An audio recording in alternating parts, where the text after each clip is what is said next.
fact that I was not going to live for very long. Something they all knew. This wasn't something I knew. And since I certainly was not the person who had put this idea in their heads, where did it come from?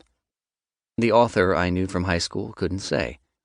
The notion had simply existed. It was a shadow cast by nothing. The only substantial point of reference was my body. In those days, I often rode in a wheelchair, but I had also frequently crossed the schoolyard on foot. I used to go out during breaks and stand around with everyone else in a circle. We would talk about our teachers. We would talk about Ulysses, too, and joust over who had read the furthest in that book. That's the kind of school it was. I thought I was just one among many. I didn't know that I was projecting a particularly tragic aura. I did know. I didn't have the words to express it. I am trying, now, to find them. I follow a timeline that others might have followed. I live in the same city where I grew up. I am an academic, a child of academics. I live a life like theirs. I am married and have a child with Ida, who is a woman who writes. My son has my eyes, which are my mother's eyes. His face has features reminiscent of childhood photographs of his grandfather. These are the threads that hold my life together. This is the fabric. Whenever I am recognized by someone who recalls the child I once was, a rift occurs, a rupture. The image is jarred. The life I live is displaced, briefly, by a reality that never happened. It glides past like a specter, depicting opaque but familiar images, phantom images of an alternate future that followed me until I became an adult. The recognition is followed up by the same compliment. You look so good. And it is that word, so, 2 letters at the center of a polite phrase that carries everything within it, that which could have been, that which never was. Did you get better? No, I say, I am more or less in the same shape that I used to be in, the way I was back then. My wheelchair is the same. I sometimes walk. My health is fine.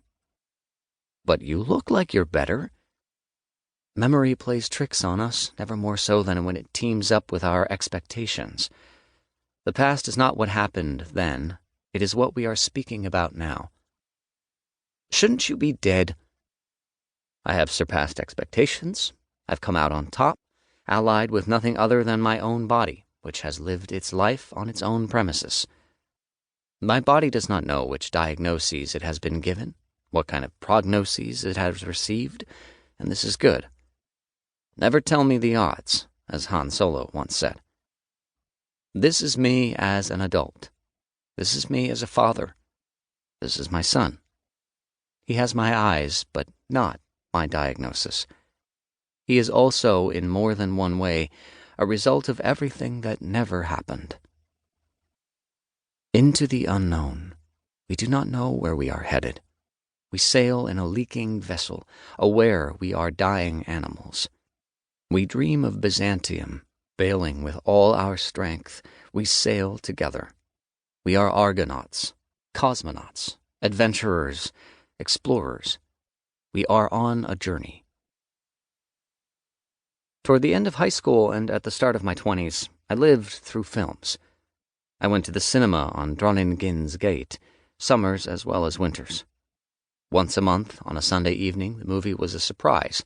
No one knew what was going to be screened until the lights were dimmed. I stood waiting in line with friends. Weekday mornings were for press screenings. I sat alone in the half-empty cinema. I watched my way through history, from the silent film era on. I wanted to know who all the pivotal directors were, what was important. After a while, I arrived at Wim Wenders. In Wings of Desire, Bruno Ganz plays an angel, sporting a worn, dark coat and a ponytail, wandering around Berlin. No one can see him, but he observes. He listens. He places an invisible hand on a shoulder. He is present. The screenplay was written by Peter Handke. I didn't know that back then. An old blind man is named in the credits as Homer. I also didn't notice that back then. What I did notice was this.